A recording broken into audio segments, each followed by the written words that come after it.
Welcome to Tech Talk, y'all.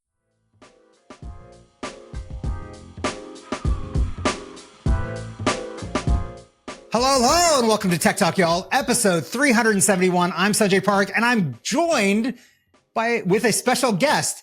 Producer Shannon's back! Hello, thanks for having me. Great to be back. So Adam is away this week, and so we decided to go deep into our bench and call Producer Shannon back from retirement to join me for this episode. It's so great to have you. Yeah, great to be here. Thanks again. You know, it has been quite a while, so it's going to really be the loyal listeners that even remember me, because I think it's probably been, 4 years, 5 years. But I mean, you guys are on episode 371, which is incredible. Do you have any plans for 400? You know, what's funny is like, we talk about this every time. Like, I think when we approached 100, it kind of just crept up on us. And we're like, it's 100. Yes, in theory, we should. So that would be how many? That'd be 29 weeks from now. So that's half a year-ish.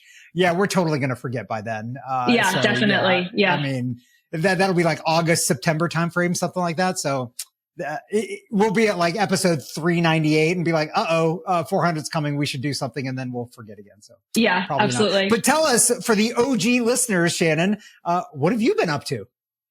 I've been building Trupani for the last 9 years now. Yeah, I think this is year 9. Definitely losing track. So that's how we first connected, and how I met Adam as well. Was through all of the startup connections from Georgia Tech. So yeah, Sam and myself are going into year 9 with our team. We're almost at 20 people and have projects going on all over the country, mostly focused on lead, but now dabbling a little bit into PFAS as well, but all within the drinking water space. So had to throw in at least one drinking water related story today for the episode.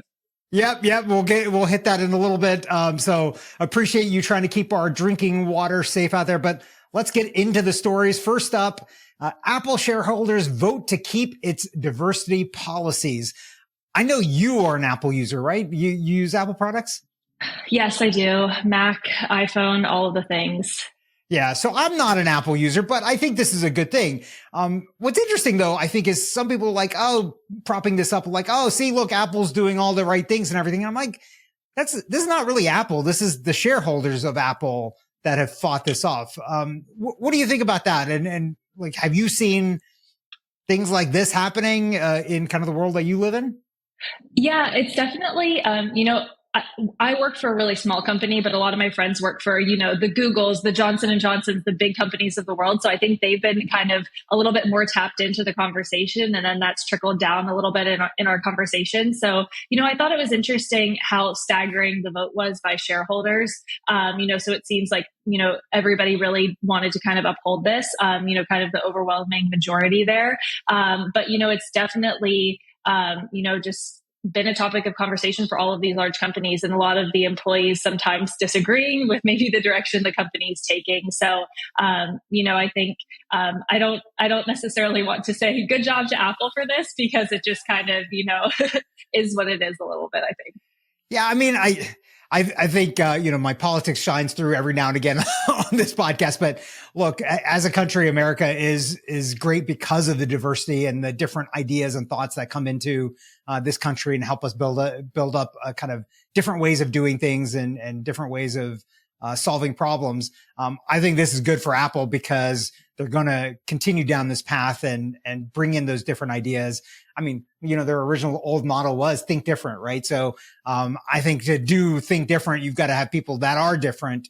And so hopefully more companies will take this approach as well. You want to move on to the next story? Yeah, let's do it. Go ahead. All right. You call that.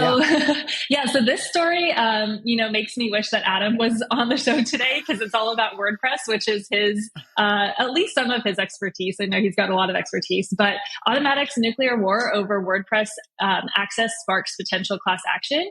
So basically what's going on here is the company that's behind WordPress is Automatic, and they're facing backlash that started with their WordPress engine that messed with the maintenance and security of hundreds of thousands of websites. So there's a class action lawsuit that was filed that basically accuses them of abusing their power to control the WordPress ecosystem. It is interesting to see what will play out here. Sanjay, as a self-proclaimed security-minded individual, what are your thoughts here on this one? Yeah, I mean, I think it was. This has been a slow-moving train wreck. This whole thing that Matt Mullenweg has done. Are you a WordPress user by any chance on like the Trupani website? No, you're not using WordPress. No, we're all Squarespace. I don't use it either. Yeah. Yeah. I don't use WordPress either. I'm a Ghost user for my personal website. I don't know. We'll see what ends up happening here. I think we talked about this in a previous episode. I think this whole issue is potentially good for the internet as a whole, even though it's like I said, a dumpster fire or a slow moving train wreck. Mm-hmm. Because I think it's causing people to realize like, look, maybe we shouldn't be reliant on just one platform for powering, I don't know what it is, 70, 80% of the websites out there that are like this. And so I think a lot of people are starting to look at other services, other content management systems like Drupal and things like that, and Ghost, and seeing if they can use those and build up expertise around those. So, hopefully this will kind of speed up, kind of this adoption of other platforms and maybe push, web innovation even further, because now it's not just one thing. But something else that's going to push innovation. Right to repair laws have now been introduced in all 50 states, U.S. states. This is a great thing. I think since almost episode 1, we have been talking about right to repair with the John Deere tractors and all of that stuff. So I think I remember that actually. And when I read this headline, my first thought was, wow, Sanjay's going to be really happy about this one. Yeah. So this has been going on for quite some time and a number of states have passed this stuff. I think this is a great thing. I think this kind of lines up with, and I didn't tag a story for this, but, Framework, which is the laptop that I've talked about on this podcast before, which I use now. I love, it's a DIY laptop. You can build it yourself. They send you the parts. Honestly, like you can save money by doing the DIY. You can also buy the fully configured one, like it's all assembled. But I'll tell you a secret. Like it's not that many steps to set up the DIY version. I mean, it took me literally 5 minutes to kind of snap all the pieces in place and screw it all together. So if you want to save some money, get that one. But Framework just announced a new laptop, a 12-inch tablet laptop with a touchscreen display, and then also a desktop computer. And so they are starting to go out into some other places. I think that's this whole area of right to repair and giving people the ability to upgrade things. And I think there's also a sustainability story here as well, like where, you don't need to just chuck the entire computer or the product. You can actually try to repair it yourself. You guys don't have anything that you leave behind, like products wise or anything else like that anybody has to repair, I imagine, right? No, you're just testing water. So you're taking away the stuff.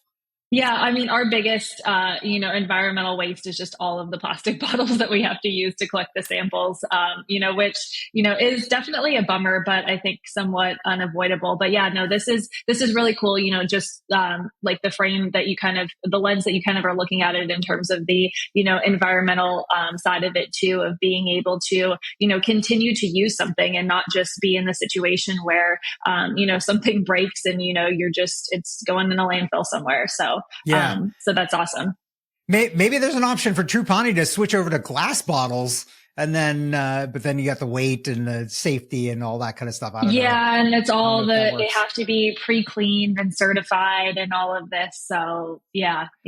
Put it into an autoclave and like sterilize it or something. I don't know. Yeah. Maybe the next venture is more sustainable one sampling. We'll see.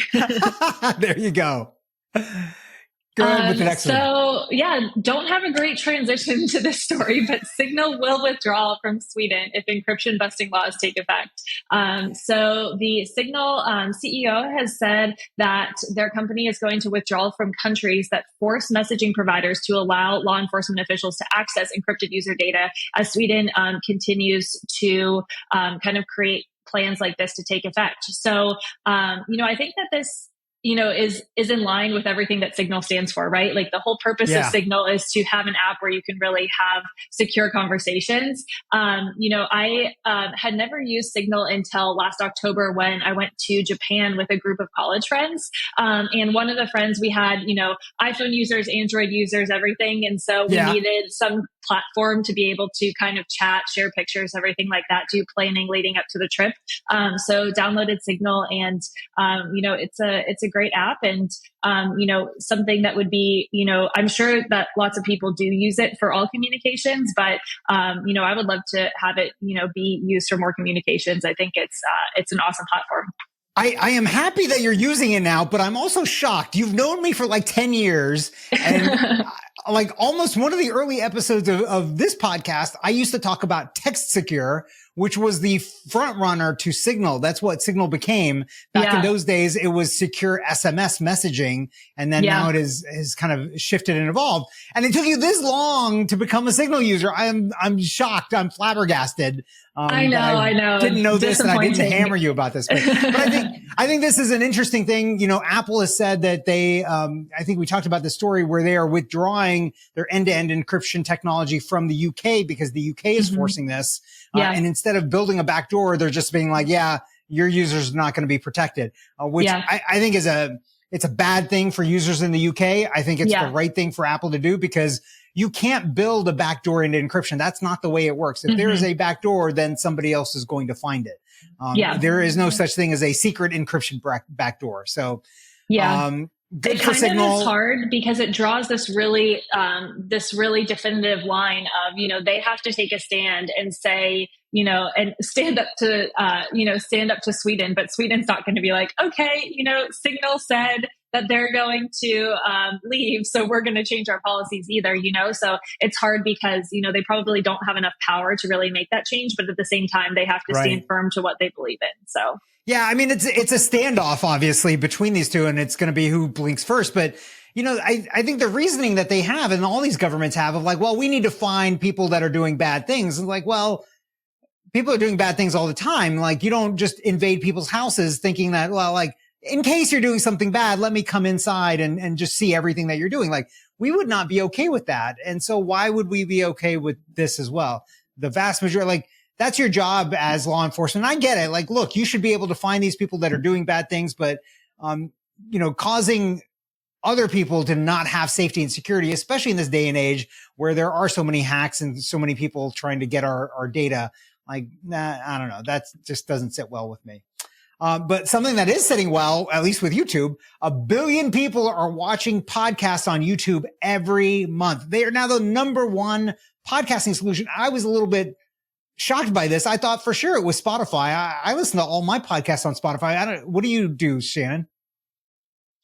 Yeah, I'm all Spotify as well. Used to be Apple Podcasts for a really long time, and then eventually shifted over to Spotify. But I think, it's just going to show how many more people are doing their podcast episodes as video and then putting that on Spotify. And people like, watching podcasts in video format. So are you and Adam going to start a YouTube channel and put TikTok Y'all up on there?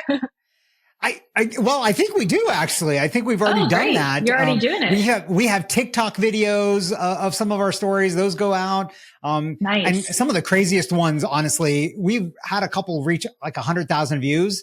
And they're not the ones you expect. It's like the weirdest. It's usually from Weird and Wacky that those end up going viral. But I was surprised that so many people would actually watch people talk. Like that's an audio experience to me. Like, I mean, the TikTok stuff I get, because they're short clips and whatever. And, we have some folks that actually intersperse the video with kind of some visuals of some of the things that we're talking about. So they're actually kind of more interesting than two talking heads.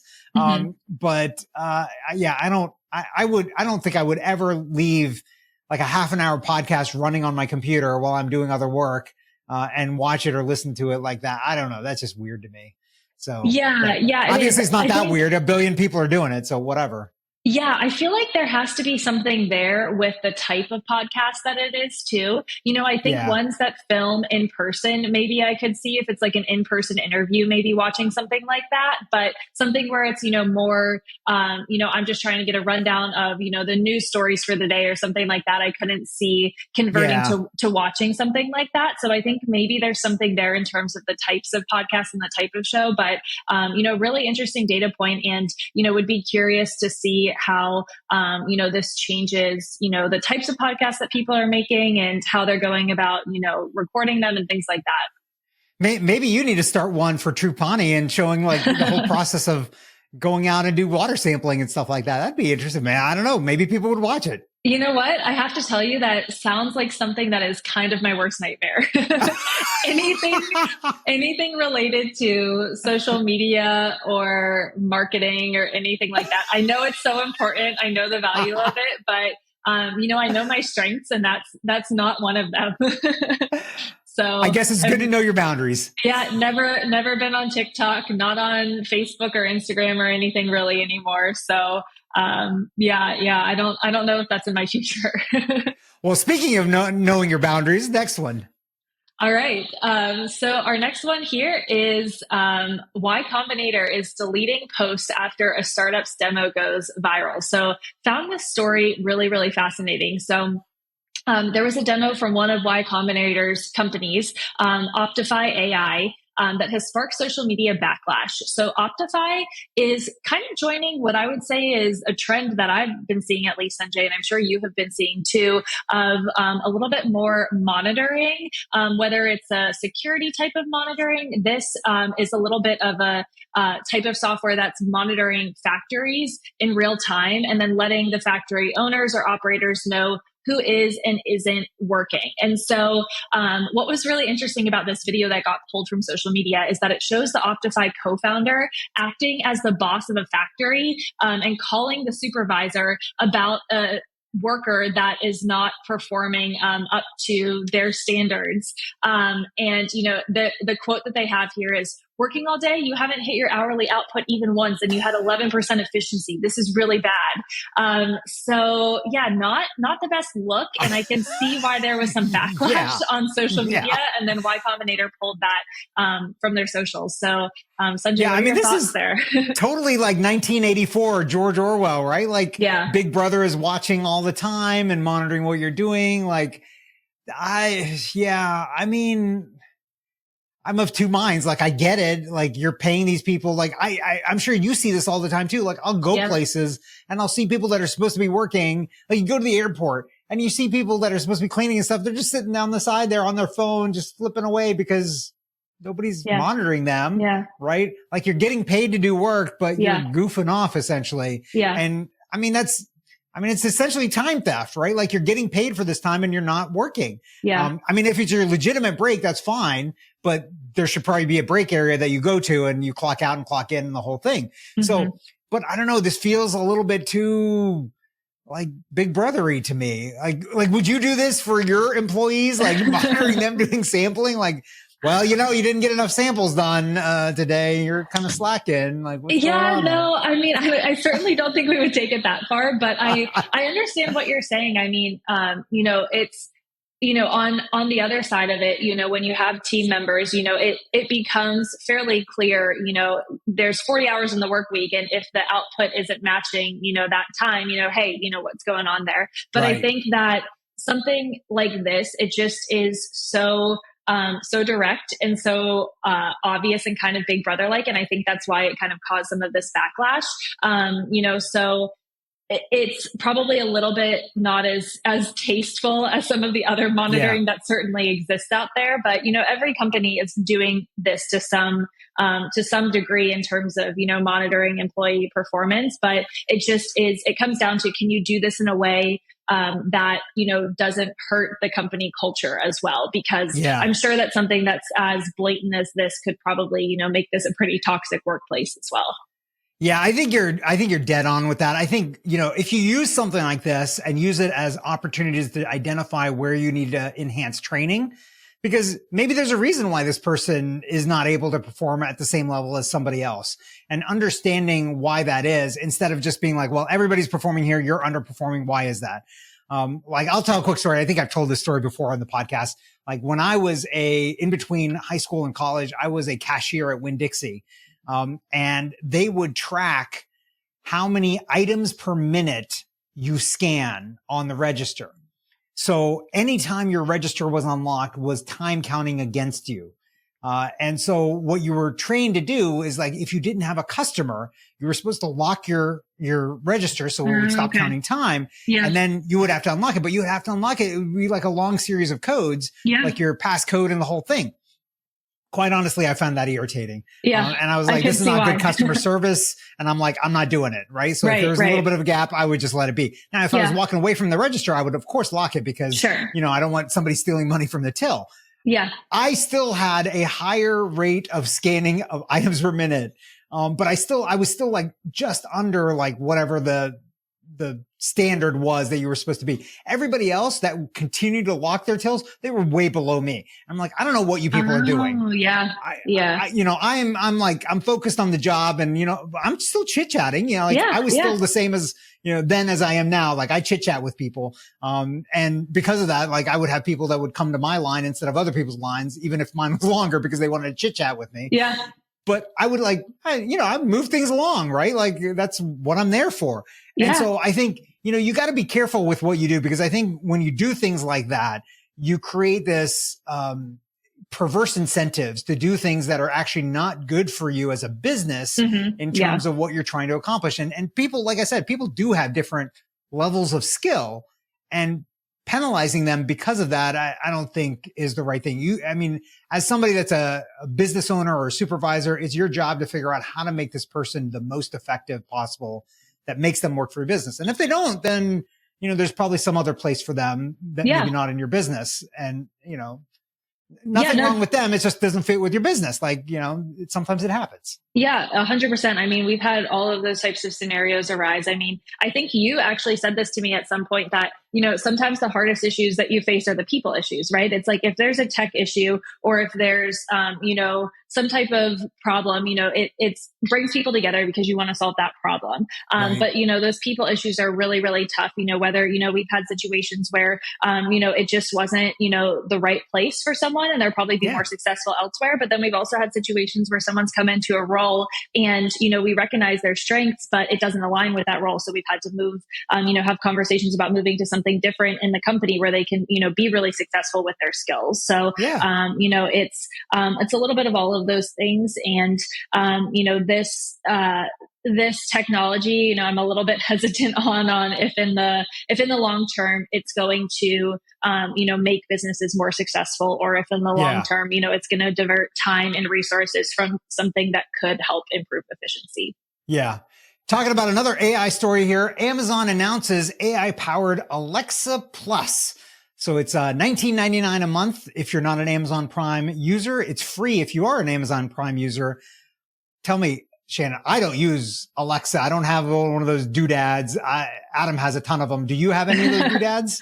I don't. I've had them in the past, but I haven't found them particularly useful or helpful. So yeah, no, I do have an Amazon Prime account, but I don't foresee myself using the AI powered Alexa Plus. But I'm sure that there are people that can find really cool uses for this. Like, I have no doubt that Adam will find something really cool to do with something like this. So this one, it's pretty interesting. So I applied to be able to use it because it seems like you can use it inside the browser as well. So I've applied, you know, I haven't gotten my permission to use it yet, but it seems like it has opportunities to do things for you. Like, say, like, hey, go find me, you know, the cheapest rental car in this place and book it.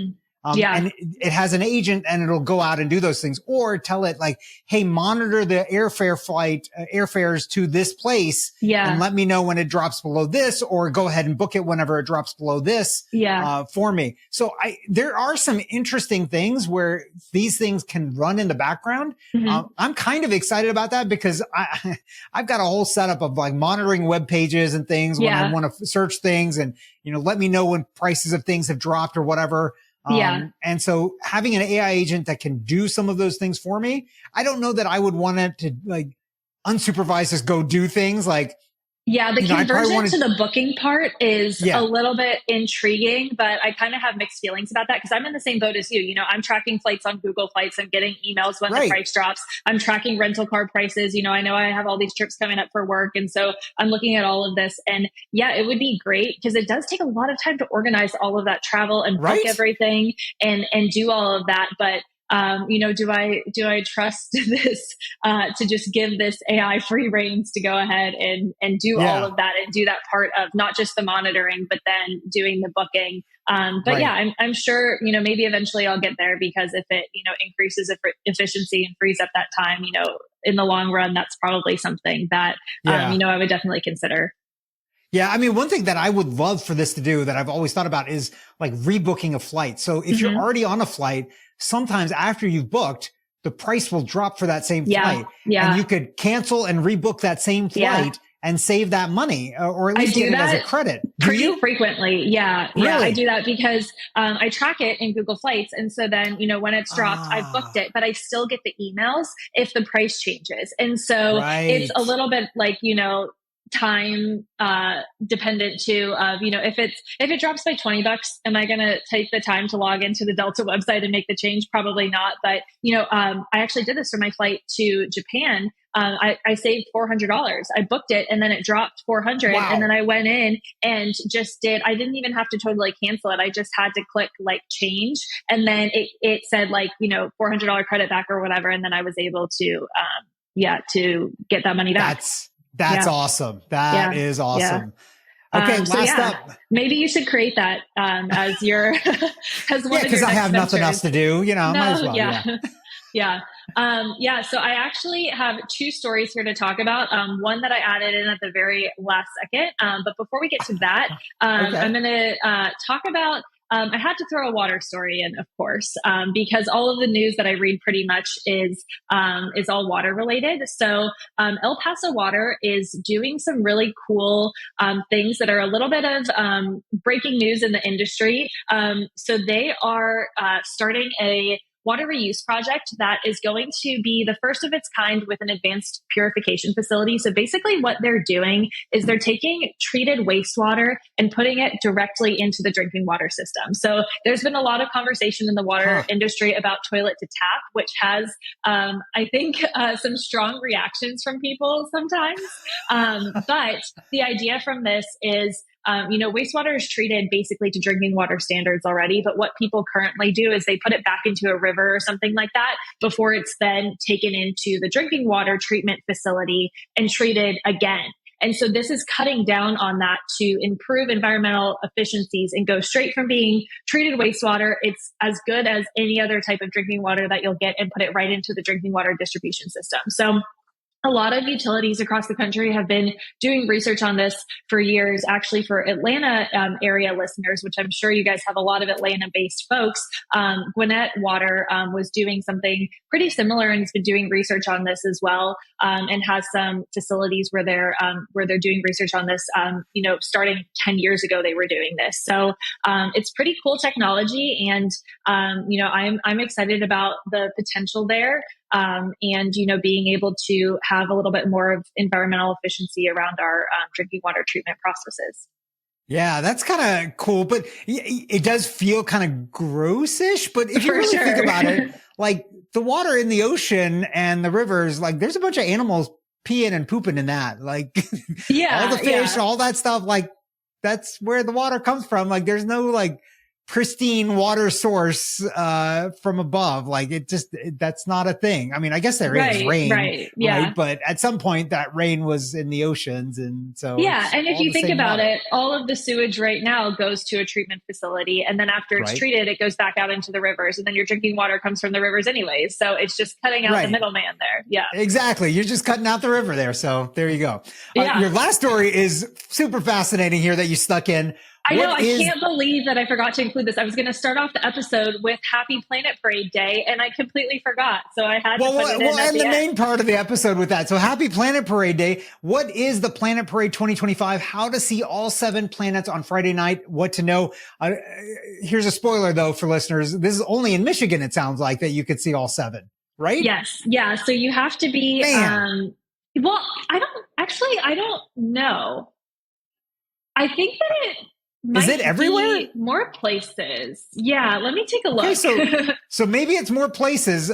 This story is from the Detroit Free Press, but apparently this Friday you can see all 7 planets lined up in the night sky, and so I'm like, wow, that's tonight, right? Like that would be tonight. Yeah, this is tonight. So I heard about Yeah. this on a podcast this morning and had no idea that it was happening. So Yeah. I'm pulling another article here to figure out where we can see this.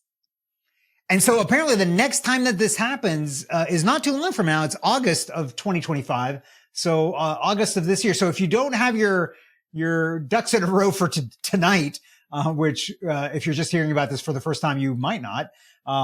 You have another shot at it in a couple of months. And so try to plan for that. We're going to have to do a little digging to find out when that August 2025 date is.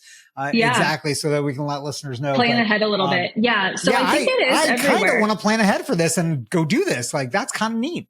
Yeah. So I think it is everywhere. So it sounds like okay. at sunset, you'll be able to start to see some of the planets around the same time, right when the sun's setting. And then, and then it says, it recommends using binoculars, but then tonight, once it's fully dark, you'll be able to see more. So it's all across the US, with the best places obviously being lower light pollution areas. So, right. A lot of national parks, would be great places to look at this. So, Yellowstone, Grand Canyon, and then some observatories across the country. So Griffith Observatory in LA and observatories in Arizona are hosting special events to watch it. So I wonder if there might be somewhere in Atlanta an observatory that that folks could go and watch this tonight. But I think my plan is to go and watch the sunset and see if I can see anything tonight. Yeah, well, I'll tell you, just last night, my wife and I, we were walking, and it was evening time. And I saw a very, very bright, it looked like to me a star, but it wasn't a star. My wife's like, I think that's Venus. And you could see it with the naked eye in Metro Atlanta. It was super, super bright. That's so cool. I think that just bodes into what's coming up tonight then. Time for the Weird and Wacky segment. Abominable snowman. He's not an axe murderer. One of the TAs turned out to be Okay, it's Weird and Wacky time. First up, British musicians release a silent album to protest plans to let AI use their work. So leave it to the British musicians to do this. So I think it was like 2,000 musicians have released a silent album. And yeah, the royalties of this are going to go to many people they got on board for this, and some of the names, it's big names of musicians as well.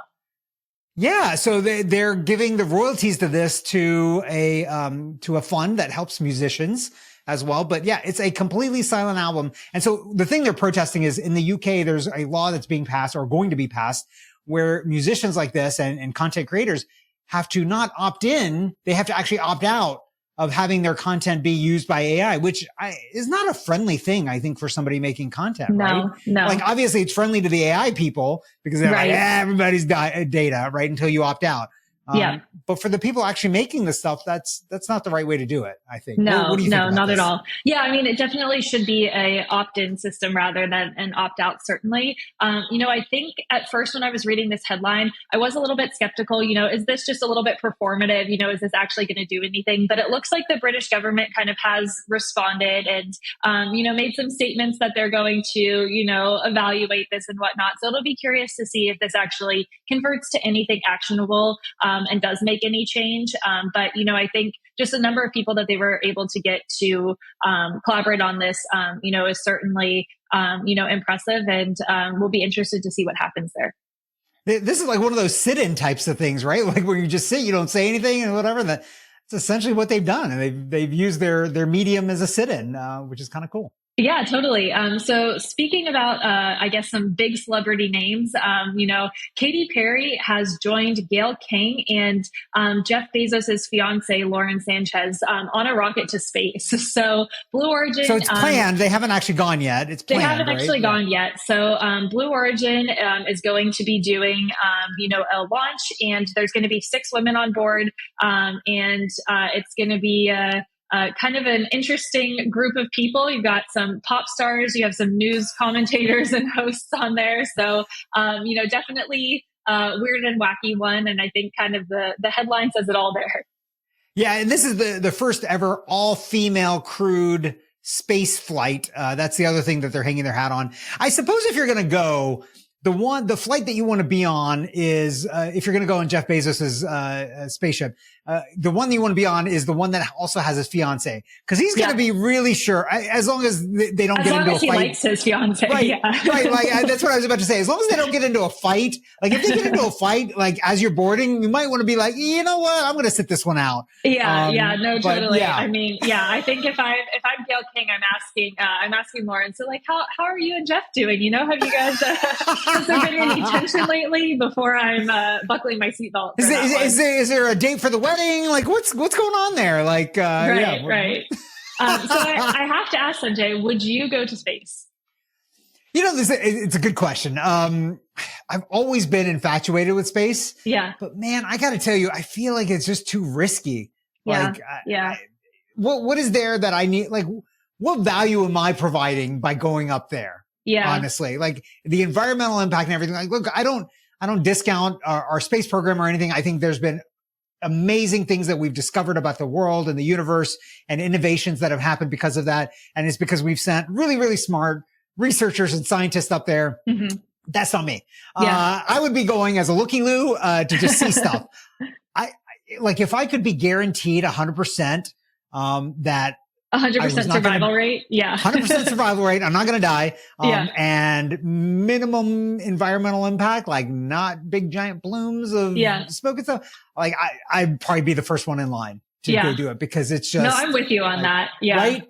Yeah. 100% guaranteed not dying. I probably would go just because, like we're all nerds. Like everybody loves space. You want to experience that. But like who doesn't want to do that? Yeah, a little too risky right now. Got too much to live for, Right, exactly. Like, I get it when you're setting up, who do they send up? Buzz Aldrin or somebody like that? And he's like in his 70s or 80s or something like that. It was his return to space. Like, if I'm like 80 years old, maybe at that point I'd be like, if it's still not 100% survival rate, if it's like 98 or 92%, I'm like, it's worth the roll of the dice at that point. But not yet. Something that's not worth the roll of the dice. How to tell if your USB cable is hiding malicious hacker hardware, not software, hardware. So a lot of these people have been building cables apparently that have little devices inside that steal your data. So This is a big USB fear. cables. I've always thought, is a USB cable going to be stealing my data? Yes, this has always been the thought in the back of my mind, like you see, you go to an airport or something and you see just a charging station and they have a bunch of cables and you're like, oh, that gives me pause. So it's really interesting to, read this and, get a little bit of insight into, trying to figure out if that is a reality. Yeah. In the past, I've recommended a data blocker. I am shocked. You're talking about the airport. I'm shocked about how many times I see people in the airplane, whip out their phone, USB cable, and just plug it straight into the plane. And I'm like, what are you doing? We don't ever do that. Like if you need to charge your device, most planes now have a power plug. You should pull out your power, wart and then plug it into power and then USB from there into your thing. Also, by the way, that's going to be faster charging usually than the little USB port that they give you in the back of the good point. Seat or whatever. So I really, really do not get it. Yeah, agreed. Tech wreck, time to get your tech wreck. Tech wreck. Chicky. Tech wreck. Time to get your tech wreck. Okay, Shannon, it is tech wreck time. What do you have for us? Oh my gosh. Well, it was hard to come up with just one because tech rec time is my favorite part of every Tech Talk Y'all episode. I would love to hear more episodes of just straight tech recs. If you ever want to have me back on to guest host, if all of your listeners don't say to you, please never have her back on, I would love to come back on. Oh, I'm sure that's not true. Just a full episode of tech recs because I feel like especially that could be fun. I think especially over like the last 10 years of my life, I've really like dialed into my tech recs and like every aspect of my life. I've got a tech rec for socks, which I didn't include today. Wow. So I could really could go through it. But my tech rec is a couple weeks ago, I made an investment into a new coffee machine. So I'm a huge coffee person. I know you're not a huge coffee person, Sanjay, but Adam is. It is my weakness. I have about 4 to 5 cups of coffee a day. And I've been living on instant coffee for a really, really long time. So, sometimes I'll go to a coffee shop and get a really good latte or Americano or something like that. But for the most part, I just drink instant coffee. And I finally decided to pull the trigger and get a really nice coffee machine. And so I did a lot of research. I think the two that are mostly out there are the Breville or the Jura. But this is a newer company and it's called TerraCaf. And the tech rec is their TKO2, which is their newly designed machine that has been designed by baristas. It's automatic. So you're not manually, or you're not grinding the espresso beans and then manually packing it and doing the shot of espresso. So it's all automatic, but you can change the settings. So you can change the course of the bean, of the grind. You can change the temperature. You can change the ratio of coffee to water, which I love. So obviously I've been, doing all of these different calculations and having a whole testing protocol going to really perfect the drip coffee. Of course you are. And it comes with an app. The app is amazing as well. You can set the time that you want the machine to turn on in the morning, turn off. You can schedule cleanings. And so I'll show you the app here, Sanjay. I don't know if you can see it, but it also has stats on how many drinks brewed and what you've saved compared to a coffee shop. Now, I wouldn't be going to a coffee shop for every one of these drinks. So it's not an apples to apples comparison. Right. But in the 1 week that I've had this machine, I've brewed 34 drinks and saved $88. So that's pretty cool. 1 week, 34 drinks. Holy moly. So don't do that math because that will expose my coffee addiction a little bit there. But I'm really liking it so far. And that's Sanjay, cool. Yeah. What do you have as your rec today? So I've got something I found because of one of the stories that I read for Tech Talk Y'all, and I decided to make it my tech rec. Now, I haven't really played with it that much, but the story is NVIDIA is launching an AI platform to make learning sign language easier. So the website is, I believe, signs-ai.com. So what it looks like this thing does is it will use the camera. And first of all, I didn't know until I read this story that sign language is the third most prevalent language in the US after English and Spanish. Yeah. So this site, which is free, you can kind of walk through. If you have a camera, you can do one of two things. You can record your signs and contribute them to this data set, or you can also learn American Sign Language through the site. So it'll watch you and then tell you, how you're doing and learn sign language. And funny thing is, so our daughter has actually learned sign language. She's I don't think she's, like totally fluent, but she's really good. And she can, watch and kind of interpret what people are saying when they're doing sign language. But I've always thought it would be a great kind of skill to have as a family, because sometimes you'll be at like a noisy place or, far away from somebody else at like a stadium. And instead of trying to call up on the phone or whatever, like if you could just sign to them, like what you're asking, like, hey, do you want a Coke or should I give you anything else to drink? Like to be able to do that far away visually, like that would be ideal in a place like that. And that is really cool. I've never thought about that use case. Yeah, that's really cool. I've never thought about that use case for sign language, but it's really interesting. I would totally use this tech recommendation. It's really awesome. I actually grew up in the school that I went to for elementary school was next to the Western Pennsylvania School for the Deaf. And so we would have a lot of the deaf students would come over to our school as well. Yeah. And so I was on the sign language choir. And so whenever there was like musical events, I would do sign language to the song when we would have those students come and join us. So that's awesome. I have forgotten everything that I ever knew. So I would totally be down to use this technology and kind of pick that back up. It would be really Yeah. fun. So yeah. There's I don't know if you ever saw the video of the sign language interpreter for Eminem during that one concert. Yeah. She's just rocking out. Have you seen that video? Yeah. I'll have to find it and cool. put it in the show notes for the listeners. But yeah, she's like rocking it out. So I now that you said that you used to do that, I am imagining you rocking it out like that. I don't know if you actually did, it was nowhere that cool. But yes, I know what video you're talking about, and that's very cool. Well, Shannon, this has been great. I'm glad you were able to come back and reprise your role as producer. Shannon, where can our listeners find you online? You know what? They can't, Sanjay. I'm so sorry. Well, they can find Trupani. Yeah, you can find Trupani. Yeah, trupani.com, TRUEPANI.com. If you are interested in lead in drinking water, which I don't think that there's too many out there that probably are. But yeah, other than that, where can our listeners find you? We got a pretty nerdy set of listeners, so maybe they are interested in that. For me, if you want to find me, you can find me at sanjayparekh.com. Thanks again for coming on, Shannon, and we'll talk to you all later. Yeah, thanks. Have a great weekend, everybody, and hope you see some planets.